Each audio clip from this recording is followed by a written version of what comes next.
get some more information.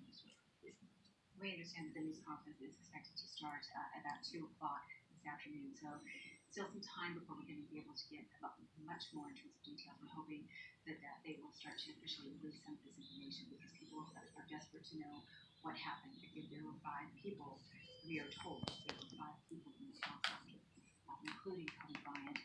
There are reports that his wife Vanessa was not on board, but in terms of the identities of the other people who were on that helicopter who died in that crash, those identities have not been released, so there's no confirmation at this point who else was there.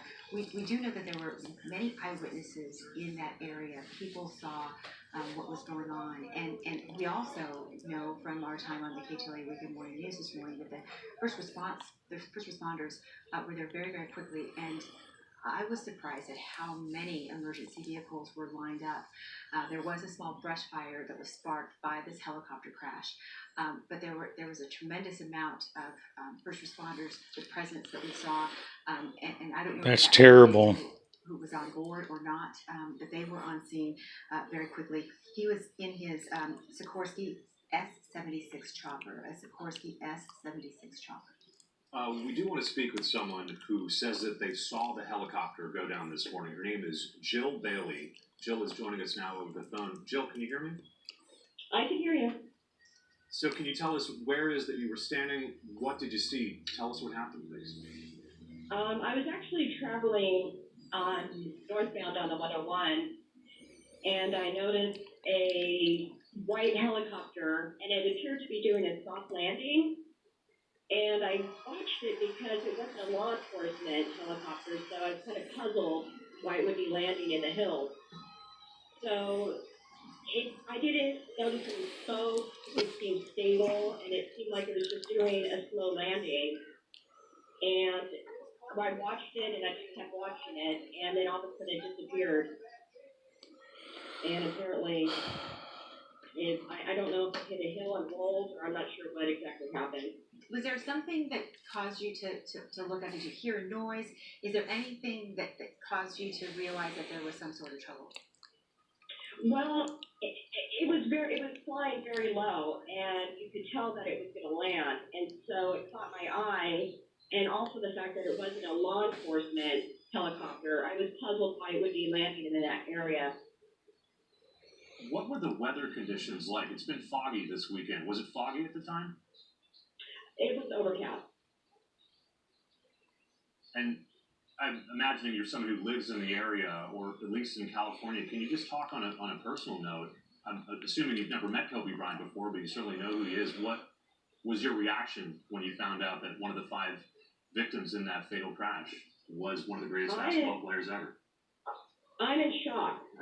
I mean, I can't believe that I actually saw this helicopter going down. I feel horrible. He has a gym that's in Newberry Park, and so I assume that he was traveling back to Newport Beach.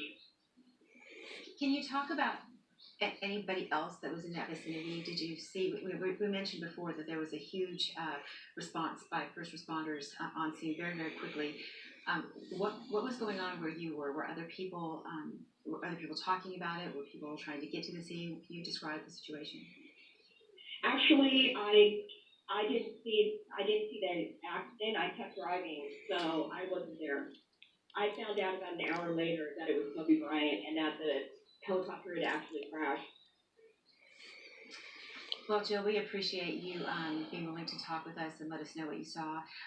Certainly, it's a terrible story, but again, so many people are desperate for information. So we appreciate your perspective of what you saw this morning.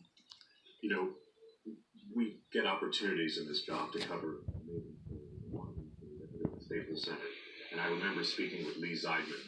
He's the CEO of AEG, and they operate Staples Center. And he often talked about Kobe Bryant using his helicopter. And I believe the story goes, Kobe Bryant is one of a select few who was allowed to land on the Ritz-Carlton. Right. And he was allowed to take an elevator down to the tunnel, which would bring him into Staples Center. So Kobe Bryant is no stranger to helicopters. He famously used them to go to games. He said it's a 10-minute drive from Orange County to downtown LA. It keeps you fresh. He didn't want to be in a vehicle, a car, if you will, to travel. The helicopter was just simply his main mode of transportation.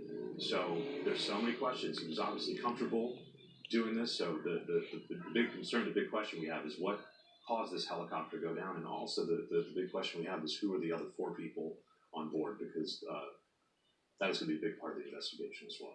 Yeah, absolutely. He was living in Newport Beach and had lived there, I think, for the whole time. Right. Just as a Laker. So that's why he was going back and forth. And so to get down into Orange County in any kind of, decent amount of time, a helicopter was necessary for him. But you're right, like nobody else would be given that opportunity, much less, the helipad to land on in downtown Los Angeles as your mode of transportation.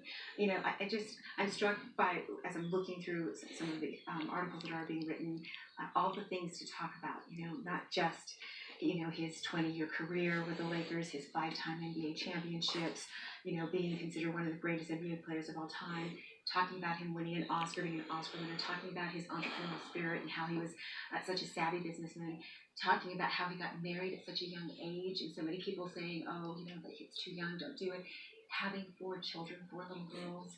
There's so many pieces to who he was as a human being, and I think that is part of why Los Angeles has been so captivated by him, because there was so much there. There was so much. You mentioned Los Angeles. I'm texting with friends right now, and they're saying they're devastated. These are LA Lakers fans.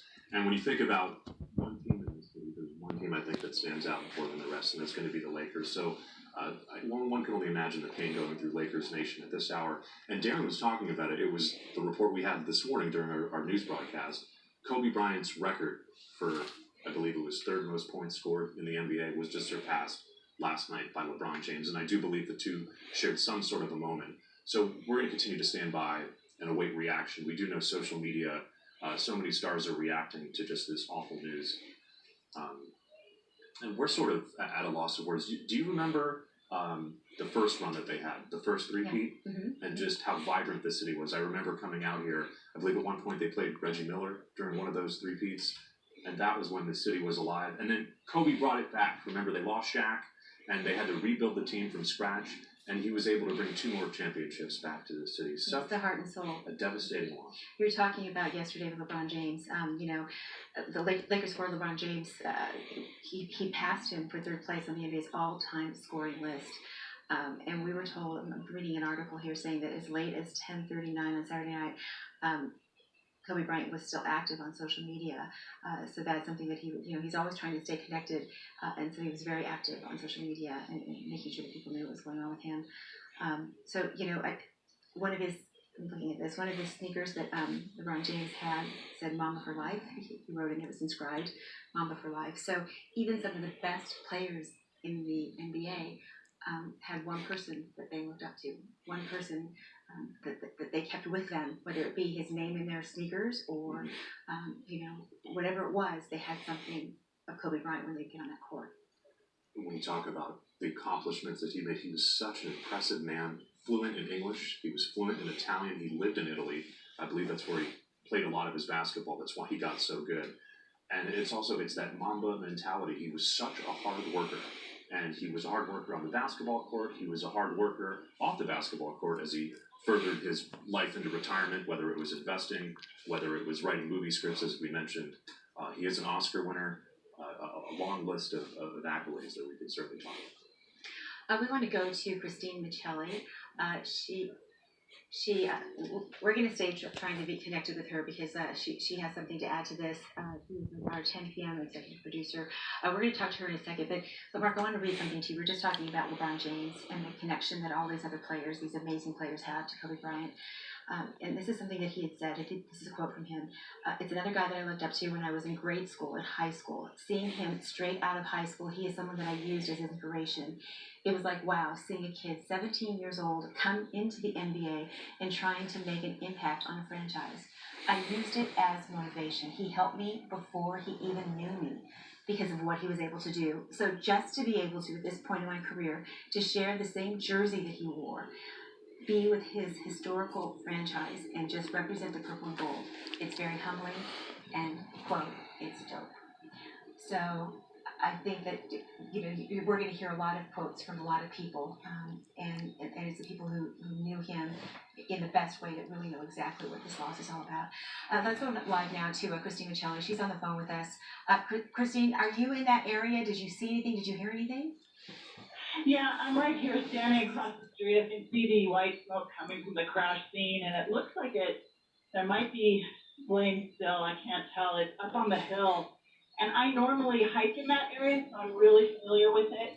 And this morning, just before 10 o'clock, we heard this really loud chopper come over. But we hear them all the time because Lost Hills is right by our house, and we thought, wow, that sounded low, but we didn't think anything of it. Now that you have the news that it's Kobe Bryant, one of 5 people in that helicopter crash, Christine, you know this city like the back of your hand, and what Kobe means to this city, what he meant to this city. What is your reaction as someone who calls this place home to this news?